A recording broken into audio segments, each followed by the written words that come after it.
Frank Reich out as the Carolina Panthers head coach. We got to break that down. In addition to our updated NFC power rankings, there's a lot to get to today on the Locked On NFL Scouting Podcast.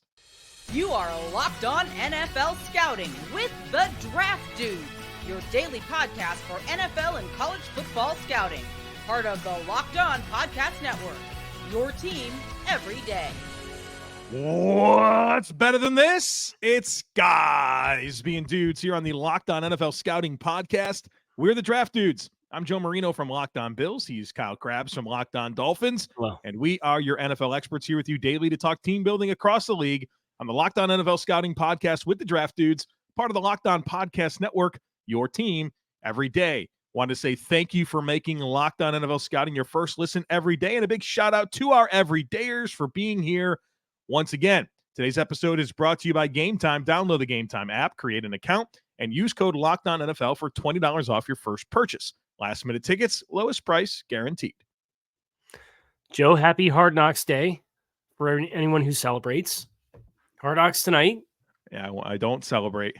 I haven't watched Hard Knocks in 2 years, man. It's not a Dolphins thing. Like, I'm probably the most interested in the Dolphins, but it's been 2 years. I've been last out. week if you watched episode 1, and now you're about to fall 2 episodes behind. Yeah, guess what I won't do? I won't catch up. I won't get there. I just fair warning. They go as long as the team goes. Yeah. So this isn't the standard cookie cutter 8-week affair. This may be longer than you may have more episodes to catch up on. I'm telling you right now, I'm not going to get caught up. Like I'm just not going to watch it. Week.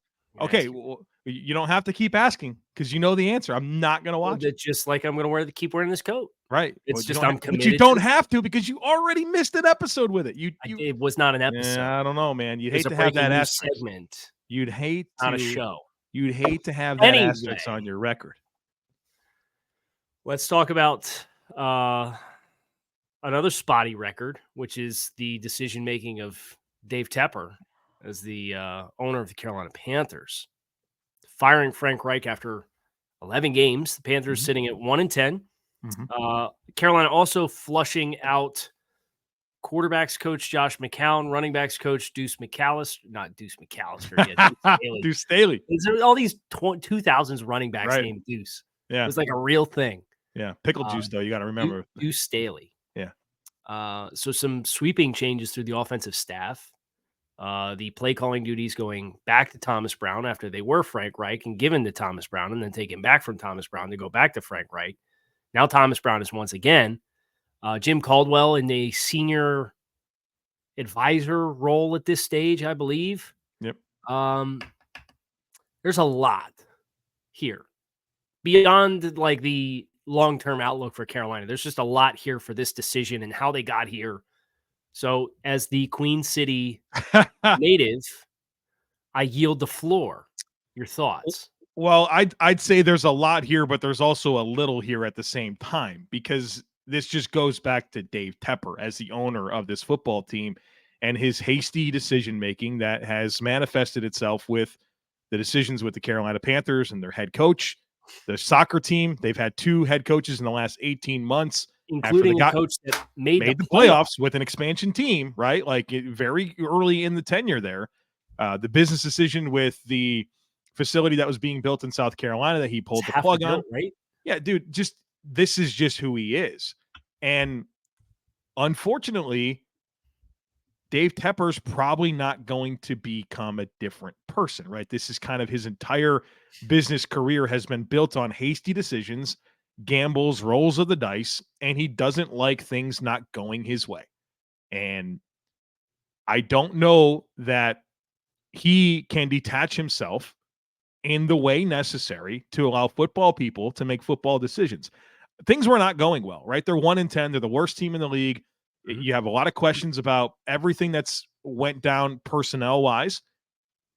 But did you really see a meaningful enough sample size to say, you know what, Frank Reich, we got to do something and we're going to fire you right now, right? It feels hasty. Like it's expected, right? We all expected this to happen. But the reason we expect it is because of Dave Tepper, right? Not because I think people are sitting here calling for Frank Reich's head after a 1-10 start. Certainly not what they expected. But you gotta kind of let things play out a little bit And that's not what happened at all. And I feel like you're already in this position of they're going to not give Bryce Young his best opportunity to develop after they've got so much invested in him. So there's a lot, but it's also just, this is Dave Tepper, and the pattern of behavior and projecting it forward is very, very concerning about this ever becoming a stable franchise in the NFL. So, you know what I think about the most with this decision, and Frank Reich, 11 games, 1-10. Yeah. You get a bigger sample size with Steve Wilks. Right. Steve Wilks was the interim head coach for 12 games for you 6, last year yeah. and went 6-6. Yeah. And there were a lot of people who thought Steve Wilks, with that effort, with that team, with how bad they were with Matt Rule, that Steve Wilks deserved another opportunity. So now you have Matt Rule, Steve Wilks for 12 games. Now you have Frank Reich for 11 games. You're going to have somebody else for 6 games. And then you're going to have another. So it's just like, even just like the messaging to every player that's in the locker room is changed. Yeah. The focus has changed. The points of emphasis have changed. Like, never mind like the coaching points and the techniques and the scheme, but just like top-down hierarchy, messaging to the locker room. Can we get a coach that lasts more than a season? And if you were gonna have this short of a leash with what it looked like with your quarterback in year one of investing in a quarterback, did it not make more sense to just keep Steve Wilks? Of course it did. And like, even there's a lot of belief that Dave Tepper influenced the Teddy Bridgewater thing, and he influenced Joe Brady being the sacrificial lamb after like the barely into the second season with Matt Rule. There's just like, you got to let things play out a little bit in the NFL. You got to let people learn and evolve. And the problem is Tepper is accountable to nobody, right? Like, he's the owner. He doesn't fire himself. He's the one that paid all the money to own this operation and run it how he wants to. But you just sense that this is going to be one of those, he is one of those problem owners that is going to be prohibitive to winning. And you start to worry about what type of talent he's going to attract, because let's face it, Scott Fitterer is not going to last, right? He's going to get fired as well. And that'll probably be a part of the negotiations for whoever the next head coach is. Who's he going to attract? Who wants this job? We're seeing more and more coaches pull themselves out, including last year. Ben Johnson did it. He said, I don't want to talk to you. I don't want that job. I don't know. I keep hearing the bigwig insiders alluding to how coveted of a job that this is. Why? Heard it from Pelissero yesterday before Frank Reich got fired. You heard it from Rappaport. No, there's a lot of people that are going to line up and want to work with the number 1 overall pick at quarterback. Okay, objectively, the appeal to this job is you're going to get a big, fat, fully guaranteed contract. Yep. Look at the one that Matt Rule got to come here. Yep. You are going to have some level of say because you have leverage as you are getting hired for what the personnel department looks like. While also in the back of your mind, you're cognitive to the fact that if Dave wants it done, it's going to be what Dave wants. No matter what I want. There's some, what do you think of the idea that the people that have been dismissed were the people that weren't necessarily on board in a split room on what quarterback to take with the number 1 overall pick? They certainly gave the messaging that they were aligned. They certainly, put their best foot forward when those conversations and those questions were asked publicly. I didn't forget the vibes at the Ohio State Pro Day. Talking about the basketball court, McCown, right? Mm-hmm. Yeah. Yeah, you got to have organizational alignment. I'm concerned about the future of the Carolina Panthers. And look, I mean, they gave up DJ Moore, 2 first-round picks, 2 second-round picks to get Bryce Young. Now they're in pretty decent shape cap-wise. They've got over $30 million. There's ways that they can create even more space.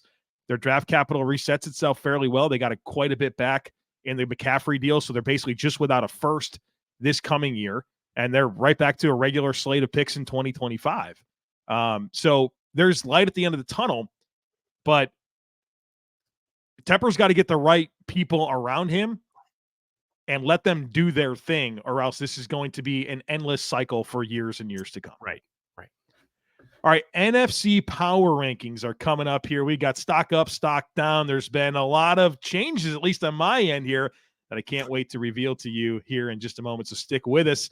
But folks, you got to check out Game Time. Game Time is the fast and easy way to buy all the tickets for the music, sports, comedy, and theater events near you. They've got killer deals on last-minute tickets, all-in prices. I love that. You load up the app. The price you see is the price you pay for the tickets. They give you a view from your seat, so you know exactly what to expect when you get to the venue, and a best price guarantee. I mean, simply put, Game Time takes the guesswork out of buying ticket. The apps are, the app's super easy to navigate. They have flash deals on last-minute tickets. I love that. You go into the app, you never know. They're going to offer you a deal there. There's been some good ones offered as well. And they send the tickets right to your phone, so you don't have to dig through emails to get the tickets. So get the tickets without the stress with Game Time. Download the Game Time app, create an account, and use code LOCKEDONNFL for $20 off your first purchase. Terms apply. Again, create an account and redeem code LOCKEDONNFL for $20 off. Download Game Time today. Last-minute tickets, lowest price guaranteed. Okay, so we got stock up, stock down. It's the objective. Do you want to reveal your entire ballot? Do you want to reveal the biggest risers on your ballot? How do you want to unroll for the people the content for the rest of the program? Let's I'll give you my rankings. I'll give you the whole thing, and then we can compare and talk about risers, because I have one team that rose 4 spots, one team that dropped 5 spots. Now it's been 2 weeks since we've done this. But yeah, there's been some movement. So here's how I have it, Kyle Krabs. Number 1, the Philadelphia Eagles. Number 2, the San Francisco 49ers. Okay. Number 3, the Dallas Cowboys. Okay. Number 4, the Detroit Lions. Okay. Number 5, the Seattle Seahawks. Okay. And now here's where it gets weird, right? This is where it gets real weird. At 6, Green Bay Packers. Ooh. 2 quality wins in a row. A lot more than I can say for some of the other teams that I'm about to get to here. Number 7, Atlanta Falcons. Okay. Number 8, Minnesota Vikings. Okay. Number 9, New Orleans Saints. Number 10, LA Rams. Number 11, Washington Commanders. Number 12, Tampa Bay Buccaneers. That is a sinking ship. Number 13, my Chicago Bears. Thank you for winning that game last night. Yeah. Well, of course, we're different on 4 games, and we split them 2-2. Said it, right? And I needed it. Remember, I debated that one in my head on the end there, and it worked out for me. 14, the Giants. 15, the Cardinals. 16, Carolina Panthers. Cardinals 15, Panthers 16? Yeah. All right, so what do you have as far as biggest movement from this group? The 2 teams that had the biggest movement is the Green Bay Packers climbed 4 spots. And as you kind of get past Seattle, there is so many different ways to stack these teams. But I leaned into 2 quality wins in a row. They beat the Chargers. They beat the Lions. And I think that says a lot. I think Jordan Love certainly played well in that Packers game. In that Lions game. You feel like they have talent, especially on defense. Obviously, banged up secondary. The whole thing's banged up. Yeah. But if they can stabilize a little bit, I mean, you brought it up yesterday, and thought or not, at the end of yesterday's podcast about this potentially being a playoff team, and I was a little bit dismissive of it, but that certainly sparked something in my mind. I looked at the schedule, I looked at the trends, right? Kind of the other teams around them, and I feel pretty good that they have enough personnel, enough coaching to be kind of in this mix. And I mean, I started to just leap them above the teams like the Falcons and the Vikings and the Saints, right? Just never know what you're getting from those teams. So they were my biggest riser, is the Green Bay Packers. My biggest riser, I was tied. Here's my rankings. Okay. We'll talk about it. Philadelphia Eagles 1, San Francisco 49ers 2, Dallas Cowboys 3, Detroit Lions 4, Seattle Seahawks 5. So we're chalk 1 through 5. I don't know how you stack it any other way. I'd be like, is there a compelling argument to not have it that way? If so, leave us a comment on this video. Let us know. Yeah. Let us know your sales pitch for not that being the top 5. Right. And yeah. But Seattle's not a team without their own questions right now, and it's probably going to get worse before it gets better. Yeah. But when you're looking at, just running through who I have, Atlanta at 6.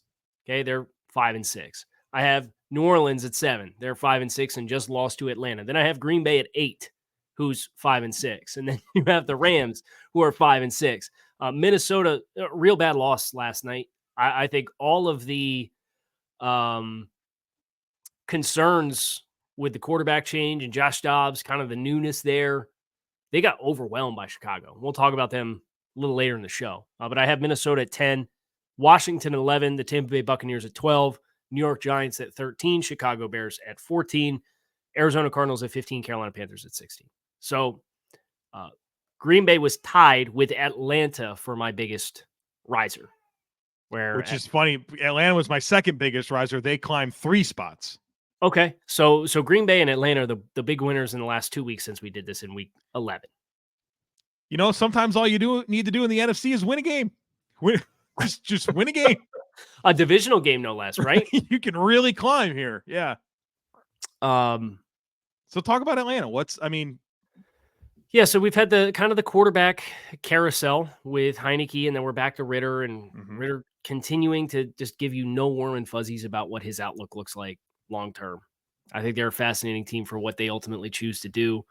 I think they're a team based on their record where they really need to win this division and pull it off for Arthur Smith. And 2 consecutive 7-win seasons to start that tenure there. They need to show some progress, and a playoff berth does that. Quality win over New Orleans, taking advantage of, for as bad as Ritter was, Derek Carr was worse. So you get the Jesse Bates touchdown there. You get Bijan Robinson involved in a big way.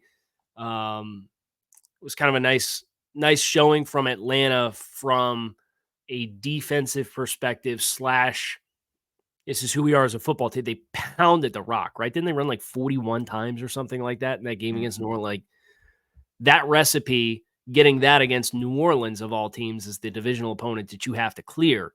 I think is really helpful for them, but I just have no conviction to them on a week-to-week basis because they're so high variance. Derek Carr's red zone stats are something to behold. Are you familiar with this? I'm aware. I know Warren Sharp posted a reel of Derek Carr clips inside the 10-yard line, and he's like, this is comfortably the worst quarterback in the low red zone. Like, it's unreal. It's absolutely unreal. What's funny? Give me the stats. Well, so far this year, he's 22 of 49. So that's a completion percentage of under 45%. Yeah, that's not good. 159 yards, 3.2 yards per attempt. So how do you even want to measure this? Like he's just bad in the red zone. Like his percentage of touchdown passes that come from outside the red zone are just astronomically higher, like relative to a normal quarterback. I wish that this chart that I'm looking at allowed me to separate it by passer rating, like something that can measure this, but right. It just, I don't know, man. Derek Carr ain't it. He's just not it. But like Atlanta, they're a they're a climber for both of us, and they're coming off of a 3-game losing streak to the Titans, Vikings, and Cardinals. But it's a testament to the middle of the NFC. Yeah. But it's also, something that we've started to do as the season moved on with these power rankings is talk about like the path forward. And Atlanta coming out of the bye with the win over the Saints, Jets, Bucs, Panthers are their next 3. Again, they should win all 3 of those games. I don't trust Atlanta to do all the things that they're supposed to do. But if you're not 3-0, it's going to be a big disappointment. Right? Then you have Colts, Bears, Saints to close. Like, tell me, Atlanta's in the driver's seat here, right? For the South.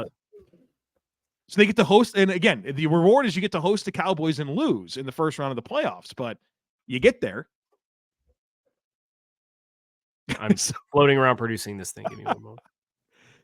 Oh, man. So, remaining strength of schedule. Atlanta has the easiest remaining strength of schedule of any team in the NFL. Yeah, it makes sense. So go do it. Like, go do it. Go do the thing. So the really fascinating, also on that list, Tampa Bay is number 2, easiest the rest of the way. And Green Bay is the 3rd lowest win percentage the rest of the way. So our 2 biggest risers, you talk about their path forward and why maybe they're landing in this spot. Yeah. They have 2 of the 3 easiest remaining strength of schedules of any team in the NFL. All right, you mentioned a team there, the Tampa Bay Buccaneers. I'll spoil a little something. They're my Ooh. biggest faller, and I'm going to Not great, explain. Joe. Going to explain why here Not great. in just a minute. But folks, as the weather gets colder, the NFL offers stay hot on FanDuel. Right now, new customers can get $150 in bonus bets with any winning $5 money line bet. That's $150 if your team wins. So if you've been thinking about joining FanDuel, there's no better time to get in on the action. The app is super easy to use. There's a wide range of things that you can bet on, including spreads, player props, over-unders, and more. Kyle did good once again on my player props. I had the over on Josh Allen passing yards and rushing yards against Philly. So we got a couple of wins there. I've really enjoyed the player props. So visit FanDuel.com/lockedon and enjoy this NFL season. FanDuel, official partner of the NFL.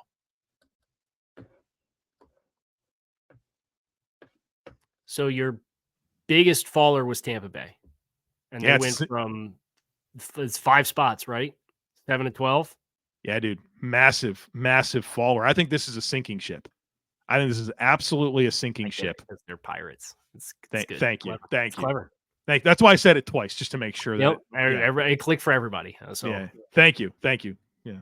We know. Never a doubt. I mean, back-to-back losses to the 49ers and Colts. Don't feel like they were really overly competitive in either game. But I think I got honeypotted a little bit by a 3-1 start. They played Houston close. They played the Bills close. And I thought maybe this team had a little bit more punch. I thought defensively they certainly had talent. But their offense stinks. And like they finally ran the ball well against the Colts. Like Rachaad White ran the ball well. Well, I think Rachaad White seems like a pretty decent player to me. But the consistency's not there. But I think Baker's not improving as the season moves along. It's just it's the way it's trending.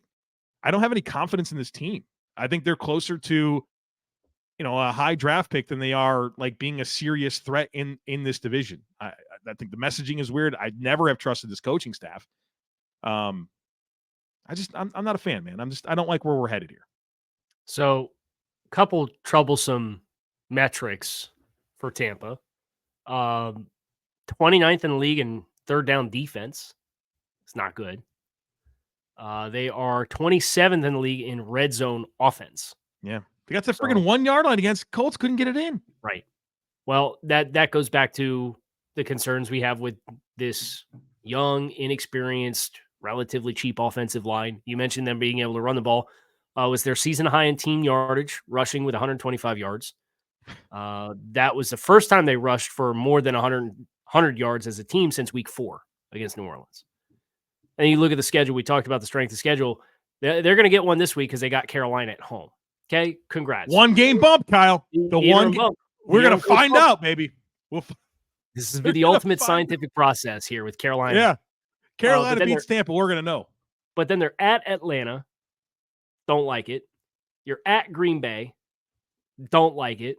And then you got Jacksonville. Your next 3 after that. So probably 1-3 at best there. Okay, so you're 5-10. You're 5-10 at that point. And you're tracking for a top 8 pick. The other faller that I had was Minnesota. Spoiler alert, off of the big run that they got on earlier in the season. Started slow. They lost to Tampa in week 1. But that loss against Chicago last night was an ugly one. They've now lost 2 in a row by a combined 3 points. So you've lost some heartbreakers here.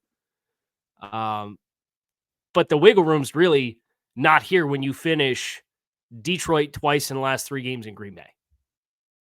So they're going to be coming out of their bye week at 6-6. They got punched in the mouth by Chicago, like manhandled up front. 7 turnovers the last 2 games.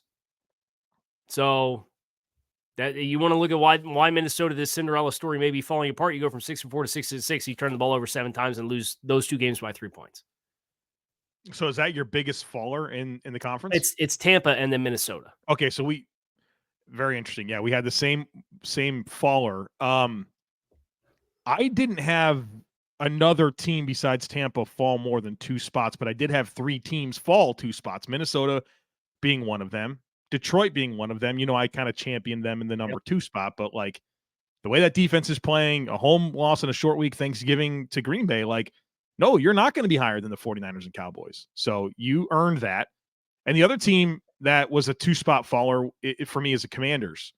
3-game skid right now. They're 1-5 over their last 6 games. The Giants lost 6 turnovers against Tommy DeVito, man. Like you at home, right? In New Jersey. And then obviously you got romped by Dallas. You're going to get romped by Miami this week. And the firing of Jack Del Rio. Like this feels like it's tapering off as well. Like, they certainly played competitive and was resilient in ways throughout the course of the season, but they're just, I don't know. Bad teams are just, they're bad. Shoot, dude. They gave up 33 to Denver. They won that game. They gave up 37 to Buffalo. And I understand that was a 2-touchdown game at the beginning of the fourth quarter and snowballed. They got some turnovers late. Mm-hmm. Regardless, they gave up 37 to Buffalo. You gave up 34 to Philadelphia. You gave up 40 to Chicago at home on a 40 Thursday to night. 40 to Chicago. 38 to Philadelphia again. 29 to Seattle. 31 to the New York Giants, courtesy of those 6 turnovers. And 45 to Dallas last week. This is the worst scoring defense in the NFL, giving up almost 30 points a game. They're bottom 4 in yards per game. They're a wet paper towel defensively. With first-round picks all over the damn place on that defense. Sam Howell and a defensive-minded head coach. And a defensive-minded head coach who's now taking over the play-calling duties. And so what he had that for the Dallas game, right? Rivera was the defensive play caller? I don't think so. That's out of that game. So his first time calling plays is against Miami? I believe so. Yikes. So, I mean, credit to their offense. They move the ball, right? They have at least 350 yards offense in each of their last 5 games. But you have 11 turnovers in those 5 games. And you're not scoring points. You scored 31 against Philadelphia, 20 against New England in your 1 win, 26, 19, 10. Young quarterback, bad offensive line. Right. First-year play caller with this quarterback. Like, I mean, there's a level of, I kind of get it. I think the flashes from Sam Howell have been curious, but like, have you seen enough to like stiff arm opportunities to upgrade there? I think roll with Sam. I think it depends on how low you sink. But at the same time, you're looking at the top of the draft. The Chicago resets. New England's got 2 losses. There's a 2-game gap between New England at 3 right now in the draft order and the next lowest team. Yeah. So they're probably a quarterback team. So you're not going to get one of the top 2. I don't know that you're going to get a super compelling, and they have needs everywhere, right? So you might as well, if there's flashes there, I would almost say, almost be compelled to roll with Sam. Yeah. And it's less about Sam, and it's more about what the rest of the quarterback class looks like and the metrics at the top of the draft. Get your O-line right. Get your edge rushers right. Yep. Got that. I mean, you got that high pick from Chicago coming your way. Yep. Those are my biggest fallers. So that's the NFC. Kyle Krabs, Joe Marino, Locked On NFL Scouting. Find us on YouTube or wherever you listen to your favorite podcast. That is going to do it for us today. We will do AFC Spotlight tomorrow on the show, so you have that to look forward to. Come back and see us. Hope you have a great rest of your day. We are out of here. Peace.